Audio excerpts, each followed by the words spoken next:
ሰራተኝነት መጥተው ስራቸውን ሰርተው መብታቸውን አስከብረው ህጋቸውን አስጠብቀው አንድ ፊሊፒን ወደ ከስደት ስትወጣ ልጅ ሳትወልድ ትዳር ሳትይዝ አትመጣም። ሲጀመር መጀመሪያው ለምን እቺ ልጅ ሰው ሀገር ላይ መታ ሰርታ ኢቭን ካርድ ራሱ ከዛ ከሀገር ቤት ነው ማስልካ የምትደውለው ለቤተሰብ ወጪውን የገንዘቡን ቫልዩ ህይወቷን ምን አይነት መምራት እንዳለባት ምን ማድረግ እንዳለባት ታውቃለች። ገባ አይደለ? እኛ ግን በህፃንነታቸው ነው የሚመጡት ሴቶች ምናልባት ፔሪድ ባዩ በሳምንታቸው በወራቸው ሁሉ ሊመጡ ይችላሉ። የሰማነው ነው እያየን ያለ ነው። እነዚህ ሰዎች ሰው ሀገር ላይ መጥተው የጠበቁትና የተነገራቸውና ቤተሰብ የላካቸው በዚህ መልኩ አልነበር። የሁለት ዓመት የሁሉም እቅድ 2 ዓመት ብቻ ሰርቶ መጥቶ ትምህርቱን ለመቀጠል ትዳሩን ለመያዝ ህይወቱን ለማስተካከል በ2 ዓመት ግን ቤት የሚያሰራ ገንዘብ ትሰሪያለሽ ተብላ ነው በደላላ ተነግሯት የመጣችው። መጥተው ሲያዩት እንኳን በ2 ዓመት አይደለም በ10 ዓመት ቤት መስራት የማይችሉበት ህይወት ነው እያዩት ያሉት። ለምን ከዚህ ሲመጡ ዛፍ ላይ የሚሸመጥጡ የመሰላቸው ስልክ ደውለው እናቴ እንዴት ነሽ አባቴ እንዴት ነህ ብለው ባሉ ቁጥር ገንዘብ እንደውም አሁን እየነቁ ሙሉ ደሞዛቸውን እኮ ነበር የሚልኩት የነበር ሙሉ ደሞዛቸው ለቤተሰቦቻቸው ማን አላቸው? ከቤተሰቦቻቸው ውጭ ማን አለ? በዚህ ምድር ላይ ከባላቸው ውጭ ከቤተሰቦቻቸው ውጭ ማንም ዓለም እንደሌላቸው ነበር ነው። ኢቭን ደሞዛቸውን ራሱ ለሳሙናና ለእንትን እንኳን ከሱ ላይ አይነሱ ቶሎ ነበር የሚልኩት የነበረው። አሁን ግን እኛም ስንመጣ አንዳንድ ሰዎች ሐሳብ ሲሰጡ ገንዘባቸውን ለካ ነገ እድሜ መጎዳት አለ ህይወት መቅጠም የሚባል ነገር አለ መታመም አለ ምናምን ሲባሉ ገንዘብ መቀነስ ጀመሩ። ገንዘብ ሲቀንሱ ደግሞ ከቤተሰብ ጋር መጋጨት ጀመሩ። ለምንድን ነው ገንዘብ የቀነሽው? ማንን ለዛ ወደሽ ነው? ከማን ጋር ተገጥመሽ ነው? እኛን ቤተሰቦችሽን ትተሽ ከማን ነው ገንዘብ የምታስቀምጪው? ተብላ ሁሉ የተሰደበች የተዋረደች የተረገመች ሁሉ ከመቃብሬ እንዳደርሽ ከመቃብርሽ እንዳደርሽ ያለች ሁሉ እናት እናቃል። እነዚህ ሰዎች ስደት ሀገር ላይ ሆነው ጠላትና ወዳጆቻቸውን ነው እያወቁ ያሉት። ማን ጥሩ ማን መጥፎ መሆኑን እዚህ ነው እያወቁ ያሉት። ከዛ በፊት መጥፎ ማን እንደሆነ ጥሩ ማን እንደሆነ አጭሩ ማን እንደሆነ ረጅሙ ማን እንደሆነ ምንም የሚያውቁት ነገር የለም። ገንዘብ ሰብስቤ የተወሰነ ግማሽ ገንዘብ ልሰብስብና ግማሽ ገንዘብ ደግሞ ለቤተሰብ ልላክ ባለች ሰዓት ጦርነት ይነሳል። ከዛስ እዚህ ደግሞ እነዛ የላኳቸው ደላሎች እዚህም ቤተሰቦቻቸውን ልከው ደግሞ ይኸውልሽ ከሊት የከሌ ሀገር ሰዎች ከሊት ልጅ የመካነ ሰላም ሰው ነች። ከሊት ሰዎች የወለጋ ሰው ነች። ከሊት የምትባል ደግሞ የአርሲ ሰው ነች። ስሟ እንደዚህ ሰፈሯ እንደዚህ ትደውይና እኔ ሰፈርሽ ልጅ ነኝ ከሊት እባላለሁ እዚህ ነኝ ያለው ገንዘብ ስትልኪ እቃም ስትልኪ ለኔ ንገሪኝ። ይቺ ልጅ ምንም የምታውቀው ነገር የለም። ወይኔ የማን ልጅ ነሽ ምናምን ብላ ሰፍ ትላለች። ልጅቷ ሌባቱን ጨምዳዳቱን መላጣቱን ጎራዳቱን አታውቀውም። በስልክ ይነገራታል። ብሯን ደግሞ ለሷ መስጠት ትጀምራለች። እሷ ደግሞ እየጎረደች ወይም ደግሞ ሙሉውንም እያስቀረች ገንዘቧን ባዶ ታስ እንዴት አድርገው እንዳስጠፋቸው እንዴት አድርገው ህይወታቸው እንደሚያመሰቃቀሉ ከየት የመጡ ማን ይመጣ ይመስላል? የሁሉ ነገር እየደረሰባቸው እነዚህ ሰዎች ሰው ፍለጋ ስልክ ሲገዛላቸው ስልክ ከተገዛላቸው በኋላ እኮ ነው ችግር እየተፈጠረ ይመጣ። በስልካቸው እኮ ነው ሁሉ ችግር የደረሰባቸው እስከ ሞት ራስ እስከ ማጥፋት በሽተኛ እስከ መሆን ንብረታቸውን እስከ ማጣት የደረሱት እኮ ስልክ የሚባለው ነገር እጃቸው ላይ ከመጣ ጊዜ ጀምሮ ስልክ ባይኖራትና በኋላም በምንም ባትልክና የተሰጣትን ገንዘብ ብቻ ሰብስባ ጤናዋን ጠብቃ የማንም ጮት የማንም ድጋጋም ለፍዳዳ ሳይጮባት በሰላም ብትኖር ኑሮ ይቺ ልጅ ምን ትሆናለች? የሆኑም አሉ ማንንም የማያውቁ ሰዎች አሉ። አሁን ሁሉ ሶሻል ሚዲያ ላይ ከምታየው ደግሞ የተወሰነ ፐርሰንት ደግሞ ምንም ስለ ሶሻል ሚዲያ ምኑን ማቅ ማህበረሰብ እንዳለ ታውቃለህ። እነሱ ግን እድለኛ ናቸው። ቢያንስ አይምሯቸውን አትርፈውታል፣ ጭንቅላታቸውን አትርፈውታል። ልክ ሶሻል ሚዲያ ሲወጣ ወንዱ እጁን ይዘረጋል ቦዲ ለብሶ ሃይ እንደናሽ መስመር አናግሪኝ ወድጄሻለሁ ፈቅናለሁ። ሌባው እንደዚህ አንዱ ጠንቋዩ በዛ ይመጣል፣ በዛም ዘራፊ ይመጣል፣ በዛም ሁሉም ላያቸው ላይ ይሰፍራል። እነዚህ ሰዎች ከማን ይታቀፉ? መታቀፍ ይፈልጋሉ፣ ሰው ይፈልጋሉ፣ አያውቁትም። የሶሻል ሚዲያን አጠቃቀም እንኳን አያውቁትም። እንኳን እነሱ እኔ ራሱ የሶሻል ሚዲያ አጠቃቀም እንኳን አያውቀው። መቼ እንደተጀመረ መቼ እንደመጣ አላውቅም። ብቻ ኦን እና ኦፍ ነው የምጠቀመው። ታውቃለህ። ለአንተ መቼም የምደብቅ ነገር አይደለም። ውስጥ ገብቼ ብር እንዴት እንደሚላክ እኮ አላውቅም። እንኳን እነሱ አስበዋል። በዚህ ልክ ነው እየተጎዱ ያሉት እህቶቻችን። ግን ምን ይፈልጋሉ መሰል? ሳፖርት ማድረግ ይፈልጋሉ። እንደኛ አይነት ሰዎች ወጥተው ደግሞ እህቶች ይህን ገንዘብ በዚህ ብታሆን ብዙ እህቶች ገንዘብ ስበትን ነበሩ። ሳሚን ስሰማ ገንዘብ ሰበሰብኩኝ፣ ግን ገንዘብ ስሰበስብ ብዙ ሰው አጣው፣ ከብዙ ሰው ጋር ተጋጨው የሚሉ ሰዎች አሉ። ይሄ ለእኔ ትልቅ ድል ነው፣ ለእኔ ትልቅ ሰላም ነው። ራሴን ባላድንበትም ከነዛ ሰዎች የሚወረወርብኝ ድንጋይ ባያተርፉኝም እኔ ግን ለተወሰኑ እህቶቻችን እግዚአብሔር የሚወደውን ኢትዮጵያ የምትፈልገውን አንድ ስራ ሰርቻለሁ። ነገ ብሞት አይቆጨኝም። ሌባ ብባል አይቆጨኝም። ይሄ ወራዳ የጨምላቃ ብባል አይቆጨኝም። ለምን? ከማንም ምንም አጠብቅ። ሰዎች ላይ እንዳደረሱ ሁሉ እታችም የመደብለቅ አቅም አላቸው። ምንም ችግር የለም። ስራና ህሊና ነው የሚያቆይ። አሁን እየነገርኩ ያለው አረብ ሀገር ክፉና ደጉን የምትለይበት የቤተሰብን ጥንካሬና የዋህነትና ወዳጅነት የምትለይበት። እኔ አንድ ነገር ልንገር። እኔ አረብ ሀገር ያለች ልጅ ከ4 ዓመቷ በኋላ በደንብ አዳምጥ። 4 ዓመት ከሞላት በኋላ እናት ደውላ ልጄ፣ አንደኛ እኔ ሳልሞት ነኝ፣ ሁለተኛ ያንቺን ልጅ ሳላይ እንዳልሞት ነይና እንደ እህቶችሽ አግቢና ውለጅ። ምን ሆነሽ ነው? እስከ መቼ ነው የምትቆይ? ማተል እናት ካለች እኔ እናት ነች ብዬ አላምንም። ምክንያቱም ገንዘብ አይጠገብም፣ ህይወት አይሞላም፣ ዓለም ጎደሎ ነች። አባት ልጄ እንዴት እንደምወድሽ ታውቂያለሽ፣ ያለ አንቺ መኖር ማየትም መስማትም አልፈልግም፣ ልጄ ነይልኝ ብሎ የማይል አባት ካለ ይሄ ጥቅም ሰው ነው ማለት ነው። ምናልባት ሆስፒታል ላይ ተቀየራችሁ ከሆነም ቼክ አድርጉ። ወንድም ዩኒቨርሲቲ አስተምረሽ ስንት ነገር ያደረግሽለት ወንድምሽ ልመጣ ነው ስትይ ላፕቶፕ አምጪ፣ ኮምፒውተር አምጪ፣ ጫማ አምጪ፣ ይሄን ብራንድ ጫማ አርጎት የማያውቀውን አዲዳስ ይጠይቃል። አርጎት የማያውቀውን አይፎን 17 ይጠይቃል።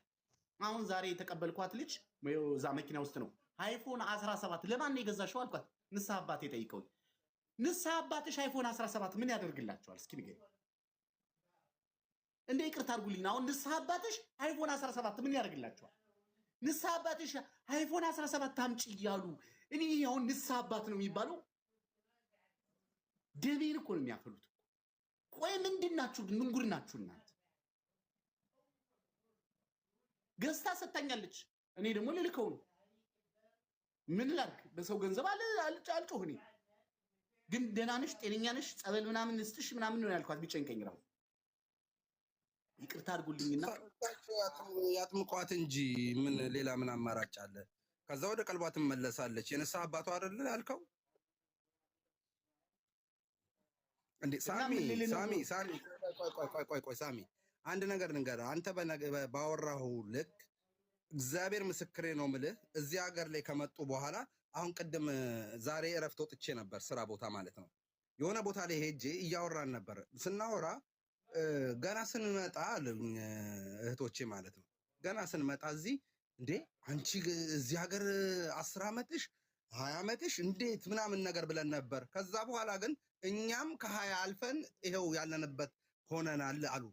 አንድ እውነታ ልንገርህ ግን እግዚአብሔር ምስክሬ ነው የምልህ፣ በእውነት እህቶቻችን አረብ ሀገር ከመጡ በኋላ ለራሳቸው ቢኖሩ፣ ሁሌም እናገረዋለሁ፣ ለራሳቸው ብቻና ብቻ ቢኖሩ፣ ጥቂት ለቤተሰብ ረድተው ለራሳቸው ደግሞ ትልቁን ቦታ ሰጥተው ቢኖሩ፣ እመነኝ ነው የምልህ ይሄ ሁሉ እድሜ እዚህ ሀገር ላይ ያሳልፉም ነበረ። የመጀመሪያው ማለት ነው።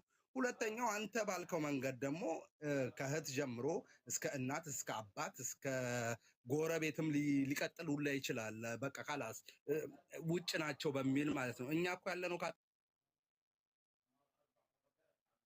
ውጭ ነው ጎበዝ። እንዴ ከአጥር ውጭ እኮ ነን እንዴ ጎበዝ። የእኛን ህይወት ማን አየልን? እኛ የምናሳልፈውን ማን አየልን? ወይም ደግሞ እህቶቻችን ተወውና እኛንም አረብ ሀገር ያሉ እህቶቻችንን የሚያሳልፉትን ማን አየላቸው? እስኪ ንገረኝ። ከዛ በኋላ አንተ ባልከው ልክ አይፎን ጫማ ለብሶ ማያውቀውን ልብስ ይዘሽ ነይ እንዲበይ። ቆይ እስኪ እንደው አንድ ጥያቄ አለኝ። ስጋ ናቸው፣ ቤተሰብ ናቸው። እንዴት ነው ቆይ ይህንን ነገር ማሰብ ያቃታቸው? ያኔ ባዕድ ሀገር ነው ያለችው እቺ እህታችን፣ ባዕድ ሀገር ነው ያለችው። ስንት ነገር እያሳለፈች ነው። እነሱ ኢትዮጵያ ነው ያሉት። ኢትዮጵያ ደግሞ ሲኖሩ ደግሞ እንደ ልባቸው ወጥተው ገብተው ተጫውተው ምን ብለው ተኝተው የእናታቸውን እህትን በል ወንድምም በል ምናምን የእናታቸውን መሶብ እየገለበጡ እየበሉ ምናምን እህታችን ግን ዞር ብለን ስናያት ግን እኛንን የሚገባን የምለው እኮ ስለ አረብ ሀገር የሚናገር ሰው አረብ ሀገርን የሚያውቅ ነው የምለውም ለዚህ ነው።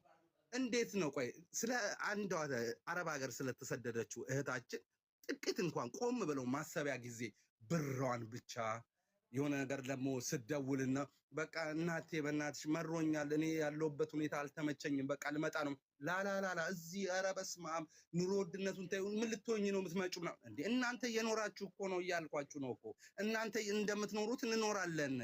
እንዴ ካልተመቻት እየተሰቃየች ከሆነ ለምንድን ነው እንዲህ አይነት ሰበቦችን የምታበዙት? ስጋ የወለዳችሁ አይደላችሁም እንዴ? ወልዳችኋት ነው ወይስ ከማደጎ አምጥታችኋት ነው የላካችኋት? እንዴት ነው እንዴ? በቃ እናንተ የምትኖሩትን ኑሮ ትኖራለች። በቃ መታ እዚህ ከምትሰቃይ እኔ አሁን ስለሚሰቃዩት ነው። ተሰቃይተው ስንቶች እህቶቻችን ቤተሰቦቻቸው ጋር ይደውሉና እናቴ እንቅልፍም አጣው እንደዚህ ደሞዝም ምግብም አያበሉኝ ምናምን። እነሱ ግጥም አድርገው በኢትዮጵያ ምድር ላይ ማንም የማይበላውን እንጀራ እንኳን ተው ሌላውን ተው እንጀራ እንኳን አቅርበው በየአይነቱ እየበሉ እየኖሩ እዚህ አረብ ሀገር ስላለችው እህታችን ግን አንድ ሰው የሚጨነቅ የለም። ለምን እንደሆነ አላውቅም። በቃ ልመጣ ነው በቃ እንዴ ምን ታደርጊያለሽ እዚህ መጥተሽ ነው እንዴ? እናንተ ምትኖሩት እኖራለሁ እንዴ? እድሜ ሄዶ ልጅ መውለድ እና እንዴ አንተ እኮ እግዚአብሔር ምስክሬ ነው የምልህ አረብ ሀገር ያሉ እህቶቻችን እኮ ስንቶቹን እዚህ ጋር አንድ ቁጥር ጻፉ ብትል እንኳን አንድ ቁጥር የሚጽፉ እህቶቻቸውን ወንድሞቻቸው እዛው እዚህ አረብ ሀገር ቁጭ ብላ የዳረቻለች ስንቶቹ የዳሩ ነው የምልህ እኮ። ግን ስለዚህች አረብ ሀገር ስላለችው ህይወት በቃ አይጨነቁም።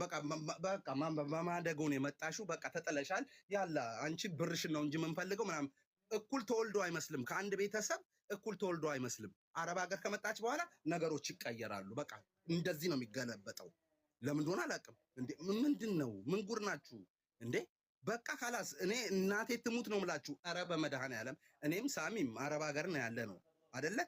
ይህንን ነገር የምንላችሁ ከጨካኝነት አንጻር አይደለም፣ ወይም ደግሞ ከምንም አንጻር አይደለም። በምንም መልኩ ውሰዱት፣ ለራሳችሁ ኑሩና ከዛ በኋላ በዚህ ዘመን እመኑኝ ነው የምላችሁ ከሌለሽ የለሽም ነው። ስንቶቹም በሚዲያ በዩቲዩብም ይሁን በቲክቶክም ይሁን ከሄደች በኋላ ቤተሰብ ረድታ እህት ወንድሞቿን ረድታ ምናምን ሄዳ አንድ ብጫቂ ጨርቅን የላክሽልን እኮ ምናምን ብለው የወጡ ቤተሰቦች እናት አባቶች እኮና ከቄስም ጨምሮ አይተናል እኮ ጎበዝ። ታዲያ እስከ መቼ ነው እናንተ ለራሳችሁ ማትኖሩት? እስከ መቼ ነው ተሸውዳችሁ በቃ ካላስ ማዳም ቤት ነው የምኖረው በዶላር ነው የሚከፈለኝ። ኦኬ ዶላሩን አታስቢ እናቴ፣ እድሜ የሚባል ነገር አለ እኮ። ሴት ነሽ እኮ፣ እኔና ሳሚ ወንድ ነን። ወንዶች የእድሜ ገደብ አለ እኮ ጎበዝ። የሴት የእድሜ ገደብ አለ። የምትወልድበት ገደብ ካለፈ በኋላ ባይ ባይ ነው። ወንዶች ግን የፈለገ ነገር ቢመጣ የሚወልዱት ነገር ይፈጠራል። እና ታዲያ እናቴ ለምንድን ነው የምትሸወጂው? አይ ቆይ እናቴማ ትብላ አባቴማ ይብላ ወንድሜማ ለወንድሜ ያልኖርኩኝ ምናምን። እሺ ኑሪና ከዛ በኋላ ሂጂና እስኪ አንድ ሳምንት አልጋ ይለቁልሽና ከዛ በኋላ ትንእበሪ መሬት ተኝ ነው የሚሉሽ እንዴ? መሬት ተኝ ነው የሚሉሽ። አንድ ነገር ልንገርህ፣ ይቅርታ ላቋርጥህና ወንድሜ፣ ይቅርታ ላቋርጥህና በዚህ ምድር ላይ ለብዙ እህቶቻችን ለብዙ ወገኖቻችን ለሁላችንም ችግር ምን መሰለህ? አስመሳዮች አሉ። በጣም እንደ አስመሳይነት ምን ብዬ ልንገርህ? አስመሳይነት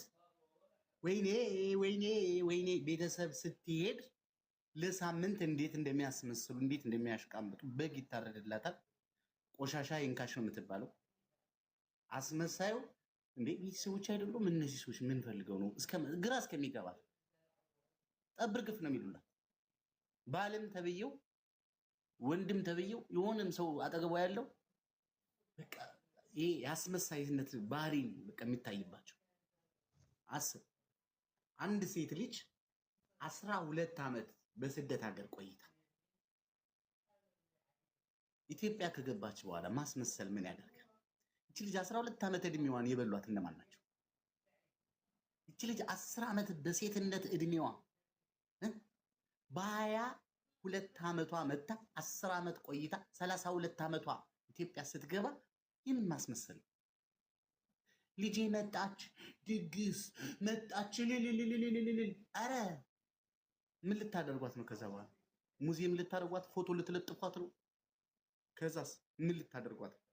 ከዛ ልክ ሳምንት ሲሞላት እቺ ልጅ 10 ዓመት ሙሉ ስለ ማህበረሰቡ ህይወት አታውቅም፣ ስለምንም አታውቅም። ምናልባትም ስልክ ሲጮህባት ማነው ማዳም ሲጮህባት በሽተኛ መቼም ያው አረብ ሀገር ከአምስቱ አንዱ በሽተኛ ነው ወይ የሚናከስ ነው ወይ የሚሳደብ ነው ወይ አያታቸው የጃጃች የእሷን መከራ ችላ ነው የምትኖረው። ይህ ሁሉ ነገር በሳሳችበት ሰዓት እሷ ቀስ ብዬ እኮ ነው እየተናገርኩ እያለችው፣ ግን ቀስ ብላ እኮ አይደለም የምትናገረው። ለእሷ ቀስ ብላ ነው ይመስላል፣ ለእነሱ ግን በጣም ከባድ ጩኸት ነው የሚመስላቸው። ሚረዳት እስከ ማጣት ድረስ እቃዬ የታለ ስትላቸው፣ አንቺ ቆይ የዛሬ 5 ዓመት እቃዬ ላክሽውን ነው እንደምታስታውሽው፣ እኛማ ቦታ ጠቦን በረንዳ ላይ ያደረግነው ሌባ መጥቶ ዘረፈው ይሏታል። በቃዋ ገና ጭቅጭቅ ይጀምራል። ምክንያቱም ካርጎ ልካለች፣ በጥንቃቄ አልተቀመጠላት። ሳህን ሲመዘዝ፣ ኤርፎን ሲመዘዝ፣ ስልክ ሲመዘዝ ባዶ ካርቶኑ እንዲህ ተጣሞ ይጠብቃል። ምን ሆኖ ነው ሲባል ስናወጣው ሌባ አንድ ቀን ገብቶ ዘረፈ። ድራማ ይጫወቱባት፣ ድራማ። አንድ በል ሁለተኛ ያስቀመጣችሁልኝ ወርቅ የት አለ? ያስቀመጣችሁልኝ ዕቃ የት አለ? ያስቀመጣችሁልኝ ገንዘብ የት አለ? የተሰራልኝ ቤት የት አለ? እንዲህ ነው ወይ ያሰራችሁልኝ? ይሄ ነበር ስትናገር እንደዚህ ትጠመዳለች። ከዛስ 12 ዓመት ካንማጅን ይሄ የሆነ ነገር ነው ነገር እኔ ሰው መጥቀስ ስለማልፈልግ ልጅቷ እዚህ ተመልሳ ስለመጣችና አሁን እዚህ ውስጥ ስላለች ነው እንዳይሰማት በሌላ ታሪክ እያወራሁ 12 ዓመት የቆየች ልጅ በገዛ ቤተሰቦቿ በአሽሙር ማለት ነው እንደዛ መሬት አይንካሽ ብሎ የተቀበሏት ሰዎች ብን ብላ እንድትሄድ አገር ለቃ እንድትሄድ አድርገዋል። ይቺ ልጅ ሳውዲ ነበረች፣ 5 ዓመት ሳውዲ ነበረች፣ ኩዌት 3 ዓመት ተቀምጣለች፣ ኳታር 2 ዓመት ተቀምጣለች። አስቡ አሁን ዱባይ ተመታለች። ዱባይ መጣች። ይሄ ሁሉ የሚደርስባቸው በማንም አይደለም፣ በገዛ ቤተሰቦቻቸው። በማንም አይደለም፣ በሚያምኗቸው፣ በሚወዷቸው፣ በሚያከብሯቸው። ለዚህ ነው ቅድም አብርሽ ቅድም ስናገር አልነበርክ የሁሉ ነገር ያመጣሽው የደረሽው አንቺ እስከሆንሽ ድረስ በአንቺ ጉዳይ ላይ ማንም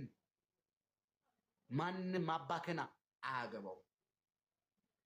አንቺ ስለደረሽ ያደረሰሽ እግዚአብሔር፣ የጠበቀሽ እግዚአብሔር፣ የታግለሽ ጠንክረሽ የቆምሽው አንቺ እስከሆንሽ ድረስ ማንም በአንቺ ሀሳብ መስጠት አይችልም።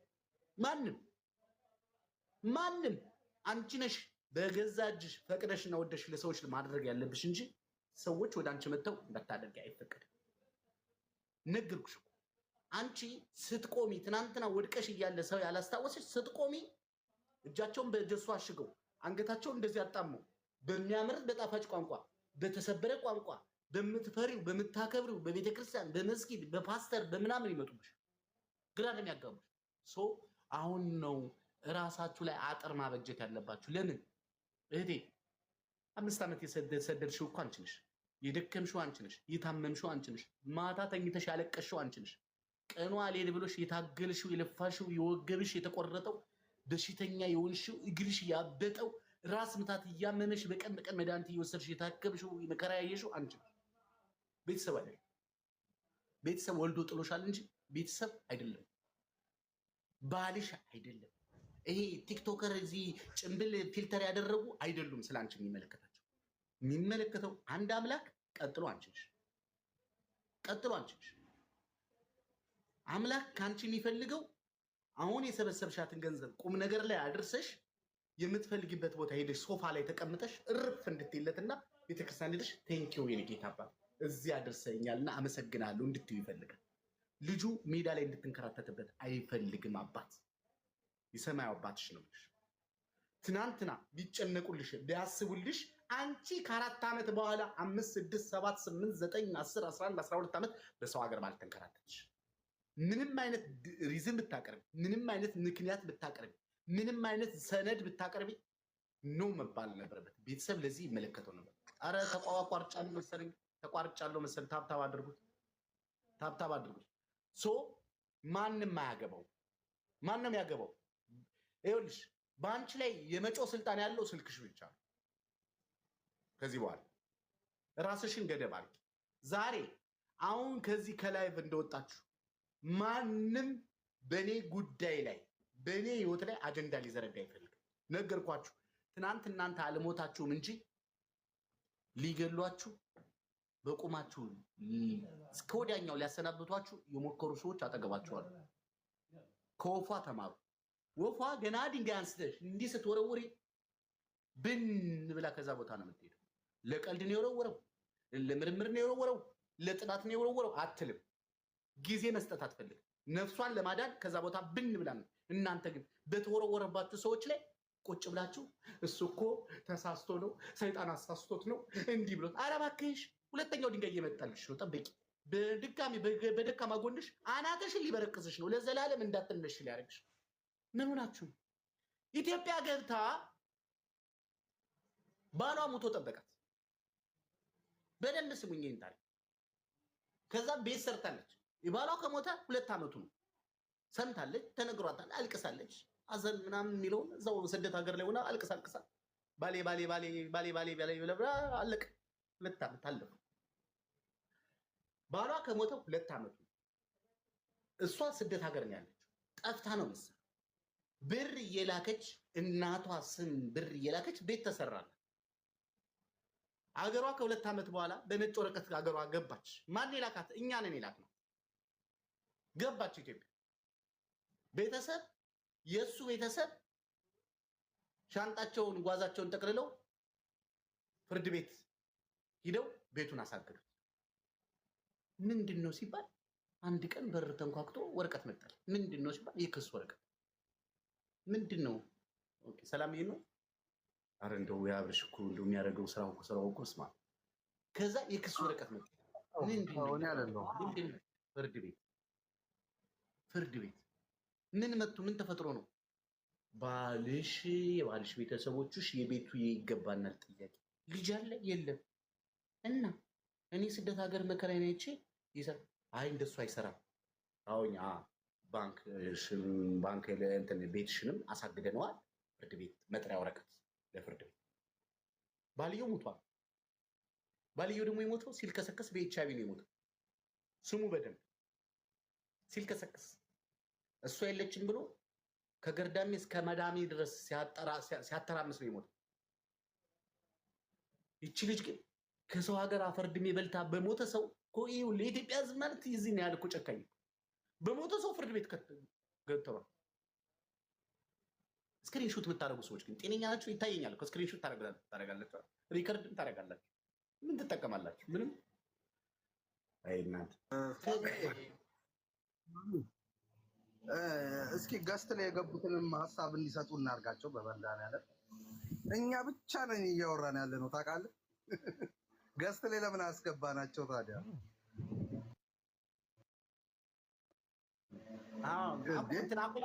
ቆላ አይደለ? ሰላም ስትመጣ ቆላ። ኖ ለሰላም ብዬ አይደለም፣ ከታች ነው የሚጀምረው እኮ። አይ አንተ ሰላም ስትመጣማ እንዴት እንደሚያደርግ ስለማውቅ እኮ እንዴ። ምን ፈለግ እናት እኮ ናት እኮ ንገርልኝ። የልጁ እናት እንደሆንኩ ምን ጉድ ነው? አቤት የብሔር ቤቶች ስትነኩ አትወድም እኮ። ወይኔ እንዲሁ ስማም። አይ አብርሽ የስራ ሚስት የጀመርኩትን እንኳን ማስጨረስ አቅቶ እንዴ ከገባው ጀምሮ እኛ ብቻ ነን የምናወራው ታውቃለህ። እንዴ ተሰማን ጥራው ተሰማ ሰላም ይታል ሰላም እናንተ ይሁን። ከይቅርታ ጋር ሳሚ አንድ ልናገር። ይስማሽ። እሺ ሳሚ በጣም አመሰግናለሁ በቅድማ ስላስገባኝ። እኔ አንድ ነገር ልጠይቅህ ነው ከይቅርታ ጋር ፈቃደኛ ከሆንክ። አዲስ ስራ ጀማሪ ነኝ። ፕሊዝ የኛው አካውንቴ እንትን ነው የስራ አካውንቴ ነውና ፎሎ እንዲያደርጉኝ ፈልጌ ነው። ፕሊዝ ሳሚ እያዳመጥኳቸው ነው ከስሮኝ። ፕሊዝ ምንድነው ስራሽማ? እኔ እንደዚህ እንትን ነው ትንሽ የሾፒንግ ነው ጀመርኩት ኦንላይን። የት ነው ያለሽ? ዱባይ። አርጓት የምችሉ ሰዎች ቀጥሉ። ሌሎቻችሁ አመሰግናለሁ በጣም። መስኪ ሄለን፣ ሌሎቻችሁ አውሩ። እኔም ፎሎ አድርጌሻለሁ፣ ሳሚን ፎሎ አድርጎሻል፣ ሌሎቻችሁ ፎሎ አድርጓት። እሺ ቀጥሉ።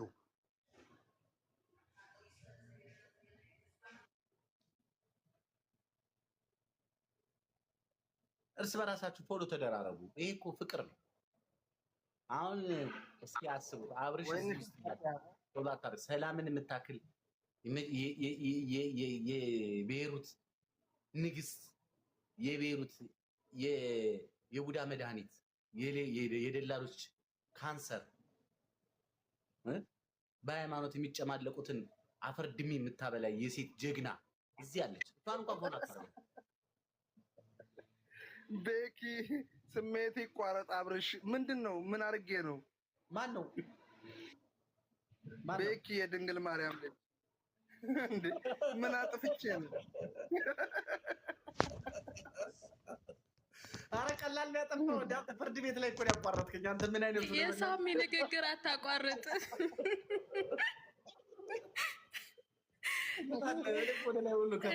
ጆሮችን ከፍተን ስናዳምጥ አንተ በመሀል ገብተህ ተቋርጠዋለህ ሁሌ። ብሩኬ እንዴት ነህ? አማን ናችሁ? እንዴት ነው? አብረሽ ሁላችሁም፣ ሄለን ሁላችሁም ከላይ እስከታች ያላችሁ። ስለ ብሩኬ አንድ ነገር ላውራችሁ። ይቅርታ አድርጉልኝ። በቀደም ሳወራ ነበረ፣ አብርሽ እንድትሰማ ስለምፈልግ ነው። ሰላምዬ፣ ብሩኬ ማለት በዚህ በአረብ ሀገር ውስጥ የሚኖር ረጅም ጊዜ ነው የማውቀው ታክሲ ሹፌር ነው እና በጣም ለወደቁ ሰዎች፣ ለተቸገሩ ሰዎች እኔ እንኳን ብዙ የማውቃቸው ልጆችን የሚረዳ ልጅ ነው። የሚንሰፈሰፍ የዋ ልጅ ነው። ትዳር አለው። የ3 ልጆች አባት ነው። አሁን ገና 2 ወር የማይሞላ ህፃን ልጅ ራሱ ገና አለው። አሁን ያው ያለውን ስራ ሚስቱ ያው ባለው ሁኔታ ላይ ሚስቱ ማራስ ስለሆነች ስራ የለም። ቤት ውስጥ ትንሽ ችግር ላይ ነበር። ከዛ ምን እናድርግ በቃ ቆንጆ ምግብ ባለሙያ ነች። በጣም ባለሙያ አቅም ነው እንጂ የሌላት ባለሙያ ነች ሚስቱ። በጣም ማርያም ምስክሬ ነች። የመጨረሻ ባለሙያ ነች። እኔ ሄጄ ሁሉ ቤት አይቼዋለሁ። እንግዳም ሆኜ ተጋብዤ ሄጄዋለሁ። እና ያው ነገሮችን እስኪስተካከል ወረቀቶችን እስኪያስተካክል እና ደግሞ ምግብ ቤት ከፍቶ እስከሚሰራ ቤት ውስጥ ምግብ ጀምረው ሻርጃ አካባቢ ያላችሁ፣ አጅማን አካባቢ ያላችሁ ልጆቹ ሲያሳዝኑ ትንንሽ ልጆች ናቸው። ሰው ወዶ አይደለም ችግር ውስጥ የሚገባው